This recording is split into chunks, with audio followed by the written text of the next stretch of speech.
What's going on, guys? I am so excited today because we are going to make an upgrade to the home studio. As you can see, there's nothing on the walls. It is sounding very, very poor in here right now, and I do not like it at all. I have this little cubby up there, which is very prone to flutter echoes, and I have two microphones up, one right there and one right here, just to kind of pick up the room noise as it is. And even just talking, I can hear the echo, and it just sounds pretty bad. But what I'm very excited about is this. I don't know if you can see it through the light, but this is 36 panels of acoustic foam.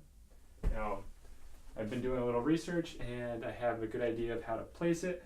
I'm also going to just use my egg carton foam because I have it. I want to make this place sound very dead because, you know, the reflections in here aren't going to be good. I could try to put some diffusion up like on the ceiling or something, but I'd rather just have it sound like a dead room so that I can work with whatever I do in post-production. So that's what I want to do today. I want to show you, play like a little guitar for you in this room before I put the paneling up, and then play it after as well so you can hear the difference and see what acoustic treatment can actually do. So let's get into it. Alright guys, so what I'm going to do here is I'm just going to play you some chords and going to give you an idea of what this room sounds like if I was to put a mic right here, what kind of reflections the guitar would get. So here we go.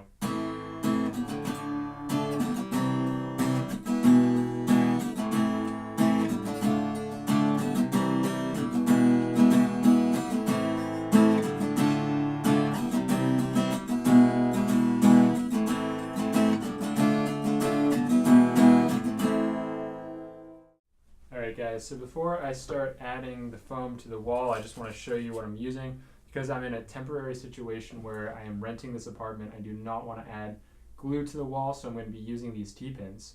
These you can find at any craft store really, and they just kind of slide right into the wall, leave a really small hole. So I'll probably put in 2, except for the ones that I will be putting on the ceiling, which I'll need 4 of. But I think these will be a good fix for my situation, and I'll be able to clean up easily whenever I decide to leave this apartment. So what I'm going to do here is I'm just going to do a small time lapse to give you the idea that I actually am putting these up. And what I'm going to do is I'm going to put 3 here in a downward line, 3 there, a diamond here, a 3x3 diamond I think. Either just one set of 3 right here, we'll see. And then this is the big area that I really need to treat. I'm going to put some of those styrofoam pieces that I have, which are like these things here. I'm going to put those up in the corner so that I can try and reduce as much of the flutter echo as I can. And we're going to experiment with that. That's going to be my biggest situation. I want to leave this like downward spiral, this downward slanting wall kind of without any absorption, just so I have some diffusion. I will put some up there and on the ceiling. But anyways, yeah, that's my plan for this room. Alright guys, so here we are back with all of the acoustic foam. It's up and it's placed, and it sounds quite a bit better in here already, just from me talking and kind of listening to the 2 mics that I put up. So essentially what I did was I focused a lot on where I was mixing. So, you know, right around here, if I was trying to give you the point of view. What I did was I put some up here, kind of behind, where it's a down slant. I put some right above the listening position to kind of diffuse any reflections from the ceiling. A large diamond back there, and mostly tried to focus on putting the acoustic foam around ear level, so all of the the reverberations and early reflections off the wall would be most effective around my height particularly. I also put some acoustic foam in this area, and it reduces a lot of the flutter echoes. Let me show you. I don't think I did some claps without it, but I'll do some claps now regardless.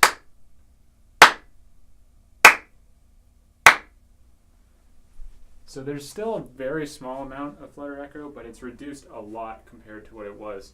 So I'm pretty happy with that. The next step for me would be to get bass traps.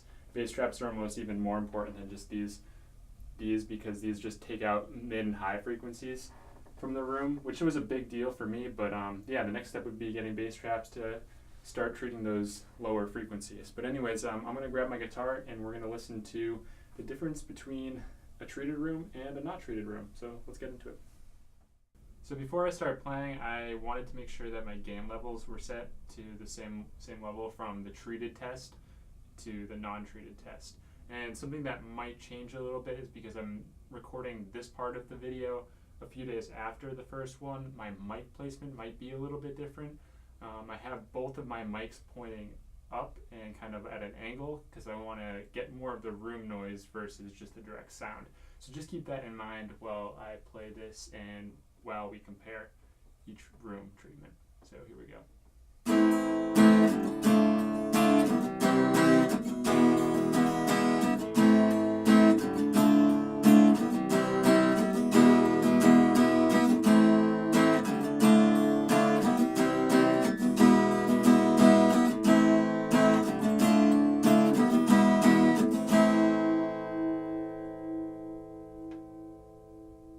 Alright guys, so during this part where I'm going to compare and contrast both versions of the treated and non-treated rooms, just try to listen to not so much the direct sound, but what comes after that essential reverberation and the earlier reflections of the guitar.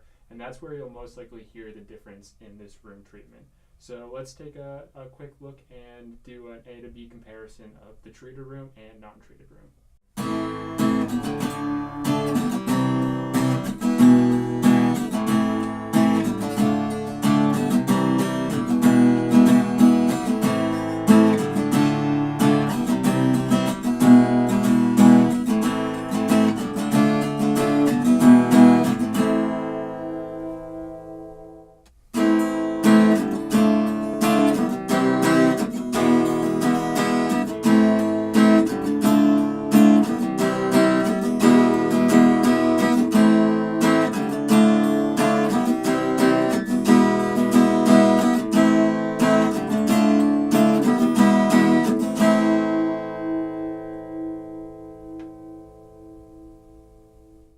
Alright guys, so that's going to be it for this video update on my studio upgrade.